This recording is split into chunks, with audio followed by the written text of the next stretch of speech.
It's getting colder this week. How much colder is it going to get? Will the dry weather last through the weekend? And what's going on in the stratosphere? SSW, sudden stratospheric warming. We'll have the latest on that and how it might impact our weather later this month. My name's Alex Deakin. Thank you for joining me for this Met Office Deep Dive. We only do these on YouTube, so make sure you hit subscribe and then you'll never miss one. Plenty to get through then in the next 20 or so minutes. Let's start with a look at what's going on at the moment. Time of recording, Tuesday afternoon. Happy Pancake Day, by the way. Lots of cloud across the UK, but you've probably noticed so far this week it has been very mild. Lots of cloud, but some breaks in the cloud. Some parts of the east have seen a bit of sunshine through the course of the day. And yesterday was reasonably similar. If we rewind the satellite picture through to Monday afternoon and zoom in a little bit. Again, lots of cloud across the UK, but we did see decent spells of sunshine for the Midlands and East Anglia. Just want to highlight this and this. Ripples there in the cloud. One big difference yesterday is the wind, and those ripples in the cloud are a telltale sign of gusty conditions. Let's zoom in, show that a little bit more. These stripes are signs of the winds bouncing over the mountains. You get these ripples in the cloud. And we had some very strong gusts across parts of northeast England yesterday. Gusts suddenly picking up meant the Humber Bridge had to close for a while, and we also had gusty conditions once more across northeastern parts of Scotland and the Northern Isles. And again, there you can see those ripples in the cloud caused by the mountains waves, or lee waves as they're known. So yes, some interesting cloud formations, but generally it just has been mild through the course of this week. We are in for a bit of a change. Yes, it is going to turn colder, but you know, nothing too exceptional. Let's take a look at what's going on with the broader picture.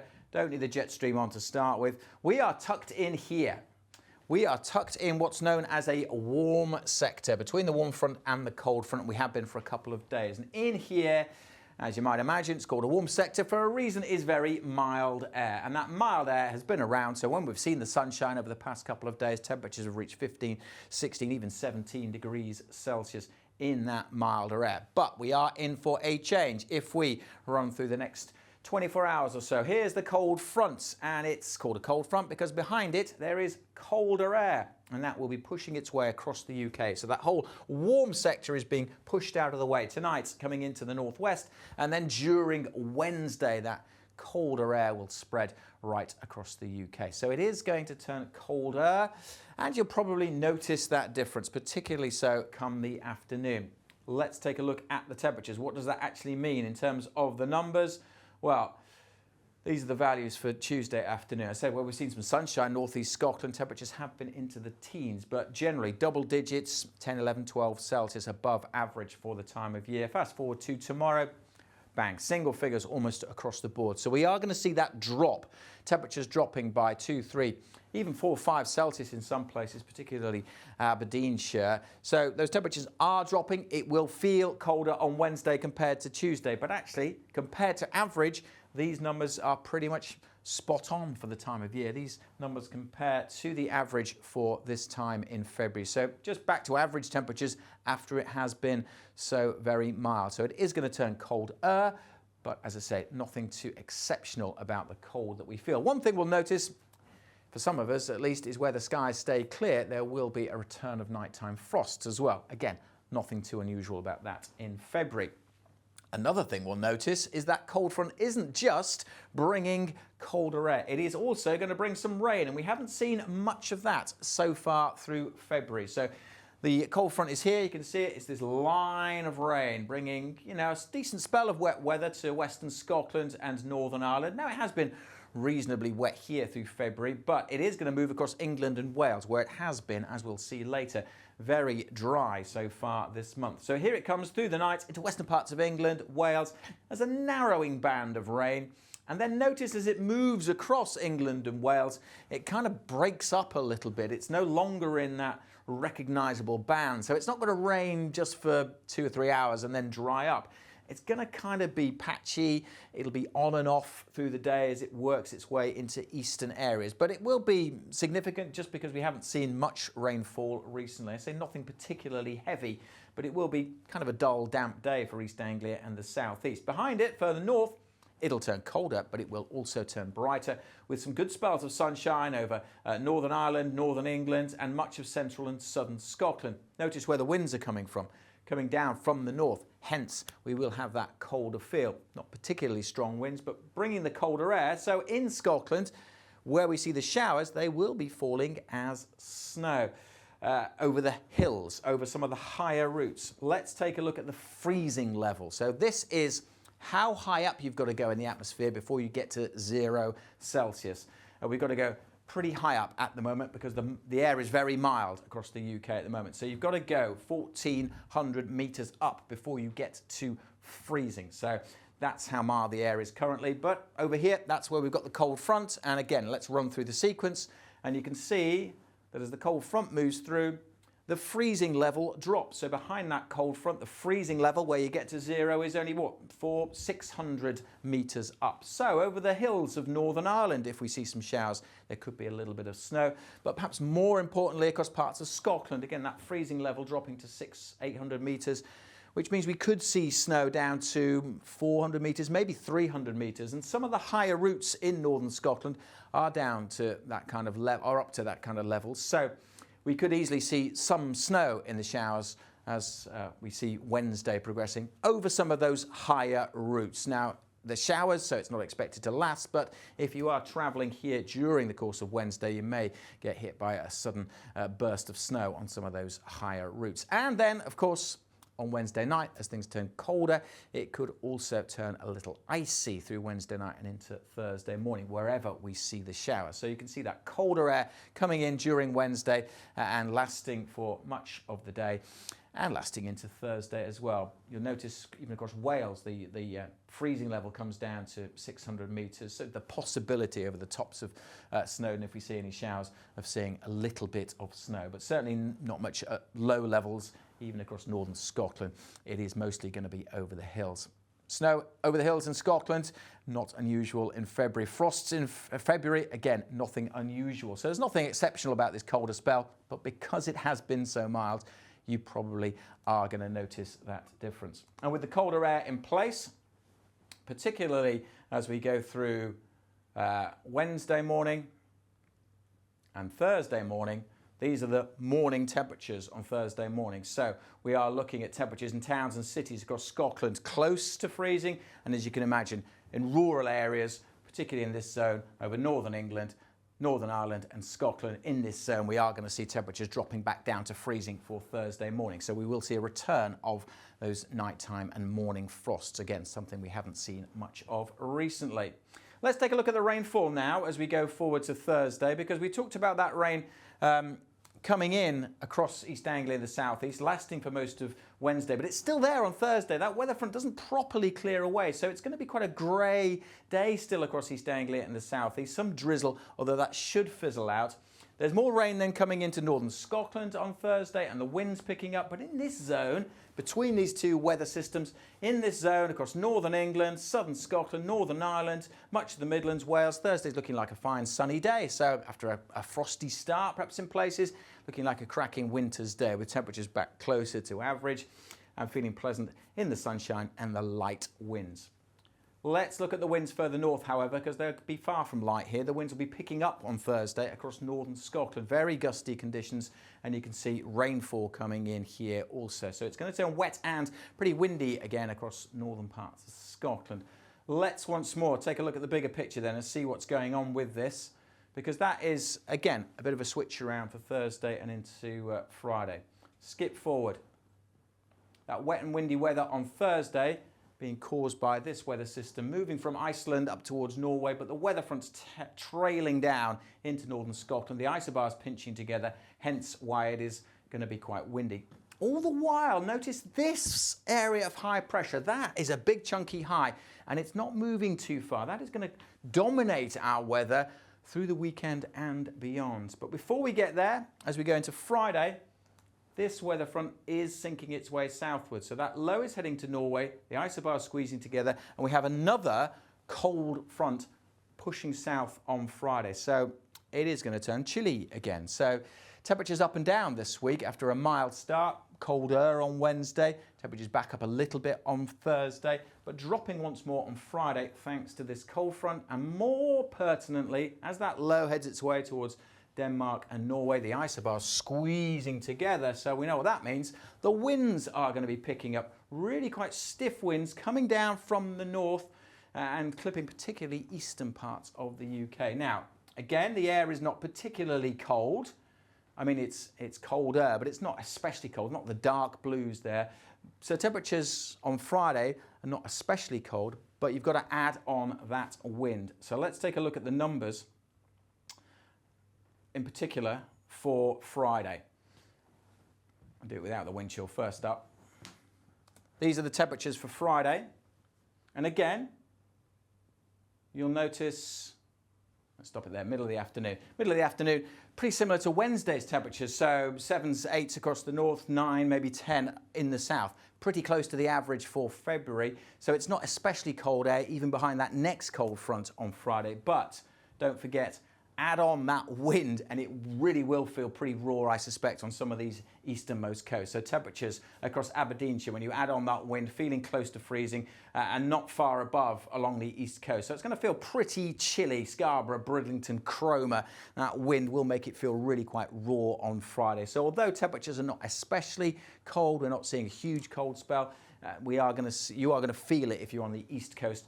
Compare and contrast with temperatures, it feels like temperatures with that wind, 7, 8 degrees across the southwest. So quite a contrast between east and west with that wind picking up on Friday. So temperatures a little bit up and down, but nothing too exceptional. What's happening beyond that? Well, again, let's take a look at what's going on with the pressure sequence. We know we've got one cold front coming across the country tonight and tomorrow. Then we've got another one sinking south during Friday. But all the while, that area of high pressure just sitting there, milling around. And then as we go into the weekends, well, look what happens. That cold front pushes away and the high pressure waddles its way into the UK. And once it sits across the UK, it ain't shifting. It is not moving too far at all. It's likely to dominate our weather through the weekend and probably beyond as well. This is a big area of high pressure, say, controlling our weather all the way through Saturday and all the way through Sunday also. So that is, say, quite a big area of high pressure. High pressure, the air is sinking through high pressure, so you don't get much, if any, rainfall. It is going to stay largely dry. Why is that high not shifting anywhere? Notice these lows way out to the west, and they're tracking up to the north. Let's put the jet stream on now, because you can see the jet stream is pushing those up towards Greenland. And we have to zoom right out to get a full view of what the jet is doing. It's dipping to the south here and then pushing way up to the north. And we call this a really amplified weather pattern. And when the jet stream's like this, things become pretty slow moving. You get stuck in a rut, and we've got that high sitting over us during this weather pattern because we've got this big ridge in the jet stream pushing up to the north, and that means that a ridge of high pressure dominates at the surface to the south of it as well, and the jet stream steering those lows up towards Greenland. So that's what's happening with our weather as we go through the weekend. High pressure will continue to dominate because of the amplification of the jet stream, and that means the dry weather will continue. So we've seen there'll be a little bit of rain across England and Wales on Wednesday, but after that, we're looking at dry conditions lasting through the weekend and into the early part of next week. What date are we on? Monday's the 27th, Tuesday's the 28th. So not much rain for the rest of February. And let's take a look at how much rain we've seen so far in February. And for England and Wales, it is not a lot. This is the rainfall so far in February, up to and including Monday's stats, up to including Monday the 20th, so the first 20 days of February. Now, normally at this time of year, after 20 days of February, you'd expect about 71% of the average. So up here in the pale brown colours. You can see parts of northwest Scotland, they're white. They've already had 100%, if not slightly more in one location across the far north of Scotland. So round average in northwestern parts of Scotland, but elsewhere we've got brown, and for the bulk of England and Wales, those really dark browns, that's less than 20% of the average February rainfall. Yes, we're going to see a little bit on Wednesday and maybe into Thursday in the southeast, but not a huge amount. Some parts of the southeast have only seen 1 or 2% of their average rainfall, and with that high likely to dominate, we're not going to see much more rainfall across parts of the south through the rest of this month. And that high pressure is, as I say, likely to dominate even as we go into next week. So the dry weather is likely to continue. The position of that high, though, as we go through, will determine what the weather's like as we go through next week. Because, yeah, okay, high pressure sitting across the UK. Let's zoom in a little bit. If you zoom in here, and if we put the winds on, that we talked about the jet stream, that's the winds high up in the atmosphere. Let's put the surface level winds on here, and you can actually see just around this area of high pressure, zooming in a little bit. If the high is sitting like this, then we're going to get a bit of an easterly breeze coming into East Anglia and across the south. Now, it's not especially cold air, but any kind of easterly wind bringing in will bring a chilly feel off the North Sea. So easterly winds means that, particularly across parts of the south, it could feel quite cold this weekend, even though it is going to be dominated by high pressure. It's likely that that high is going to have quite a lot of cloud mixed into it. So difficult to say at this stage how much sunshine we'll see at the weekend. Very likely to be dry, but whether it's sunny or whether it's cloudy, and that, at this time of year, of course, has quite a big impact. If it's cloudy, it'll feel pretty chilly. If it's sunny, it'll feel quite pleasant. And of course, makes a big difference to the overnight temperatures as well, where we've got breaks in the cloud. We are likely to have fairly extensive frosts forming, but if the cloud sticks, then we won't see those temperatures dropping too much at night. So high pressure set to dominate. What about beyond the weekend into next week? Well, I've already hinted at, even into February, yes, the high pressure is likely to stay in control of our weather, as this graph, this chart shows. Now, this is the multi-model probabilistic pressure trend. When we run the computer models lots of times and look at more than one computer model and just get a flavor of whether high pressure or low pressure will be controlling our weather, and a strong flavor of red here. Red is high pressure. The dates are going along the top here. The previous computer model runs are going down the side here, and there's a lot of red on the chart. Notice Friday, because that low moves to Norway and Denmark, we get that cold front coming through. That's why Friday's not red, but the rest of the chart, even into March, dominated by red, suggesting that high pressure is likely to stay in control even as we go into the first part of March. Okay. Let's take a look now at what's been going on high up in the atmosphere and with sudden stratospheric warming, because we touched on this a couple of weeks ago, SSW, sudden stratospheric warming. Now, I'm not going to go into too much detail about what it is. You can watch our other videos. There's an explainer on our Learn About Weather channel about SSW. But we talked, the sudden stratospheric warming is linked to the winds high up in the atmosphere, in the stratosphere above the North Pole, that most of the year go around in a westerly direction. Every now and then, every couple of years, those winds flip direction, and that's what's happened. It happened last week, sudden stratospheric warming, sudden jump in the temperature high in the stratosphere, indicating that the winds have flipped. And that's what this chart is showing. The winds have switched direction. They happened last week. The winds, this is the average wind. So this is, again, it's high up in the atmosphere, in the stratosphere. The average wind is this red line here. The blue is the forecast. So at the moment we're down here. Anything below zero is an easterly wind. So the winds have switched. So therefore we can call it a major SSW event. That has happened. SSW has happened.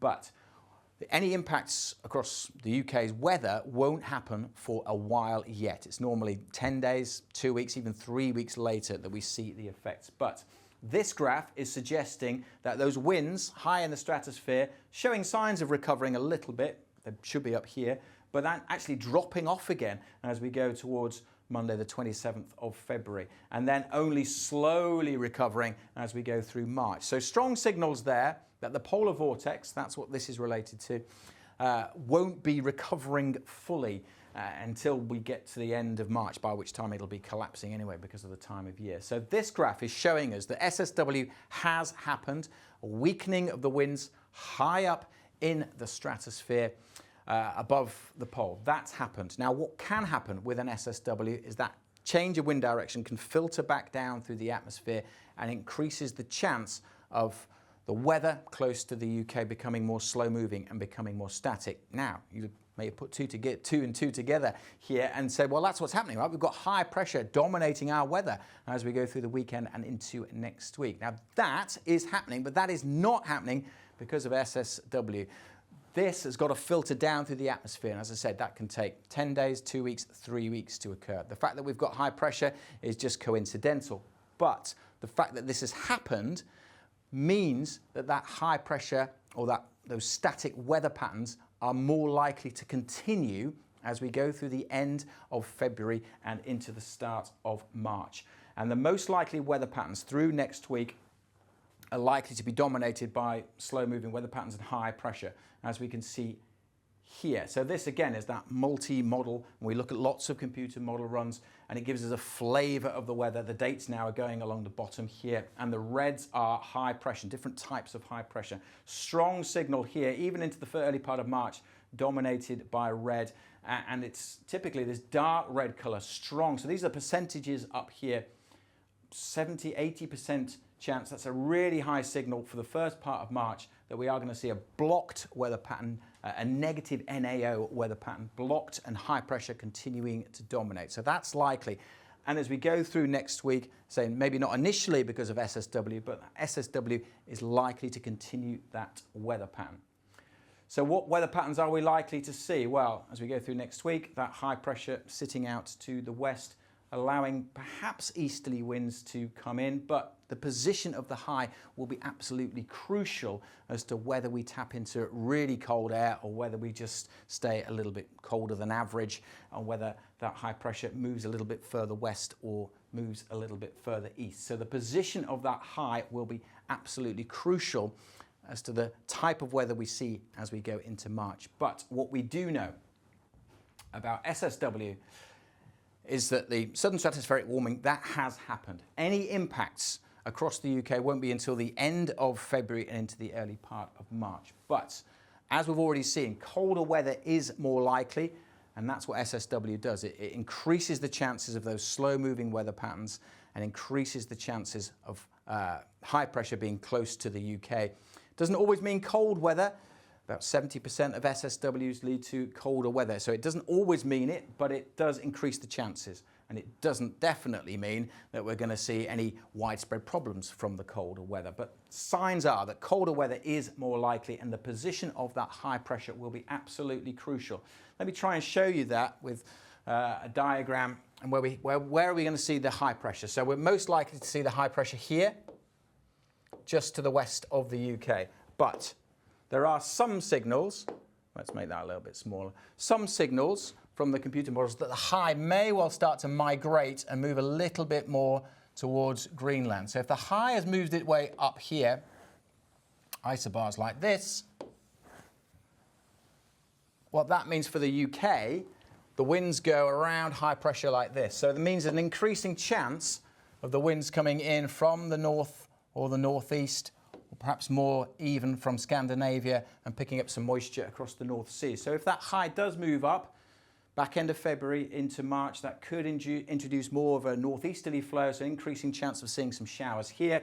And with the high there, that increases the chance of seeing low pressures sneaking up from the south, and they may introduce moisture. So if the lows start to drift in from the south around this high, that could introduce some moisture, and it's the combination. Don't forget, for snow, you need a combination. You need cold weather, but you also need some moisture. So low pressure may inject some moisture, and those two could combine. There's lots of ifs, buts and maybes here, and that's because we're talking a long way ahead. But this is one scenario, perhaps even the most likely scenario for that last part of February and into March. But it wouldn't take much for that high not to be here, but to either stick around here, just sit close to the UK, in which case the winds would just mill around and it wouldn't be particularly cold, just a little bit colder than average perhaps. But equally, we could see that that high is slipping further south and is down here. And if that were the case, then again, the winds are going to be coming in from around the top of this high and be bringing relatively mild air in from the Atlantic and bringing moisture with it into this part of the country across northern parts of Scotland. So you can see how the position of that high really does dictate the type of weather that we're going to see. Yes, we know, or we're most likely to see that high pressure will be dominating across the UK, but exactly where that high sits will really determine what the type of weather is that we see. Hope that all makes sense. It's something we'll be keeping a very close eye on. SSW has happened. Impacts won't be felt until back end of next week at the earliest, and probably really the end of the month.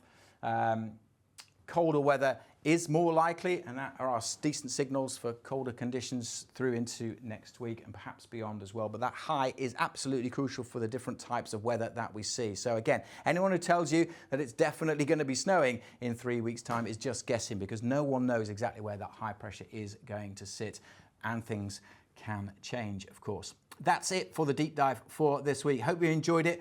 Please leave us a comment. Got any questions? That kind of, we do read them. I know we've had lots of really, really lovely comments, and Aidan and I do really appreciate those. We do really love reading them. Very kind comments, but it's a big team effort here. Simon's recording us next door as well. So yeah, we do love reading those comments. So keep those coming in as well. Keep any questions, and do share this as well. Make sure you hit subscribe if you can, if you haven't done already, and then you'll never miss one. These are exclusive to YouTube. So thanks everyone for watching, and we'll do another one hopefully this time next week.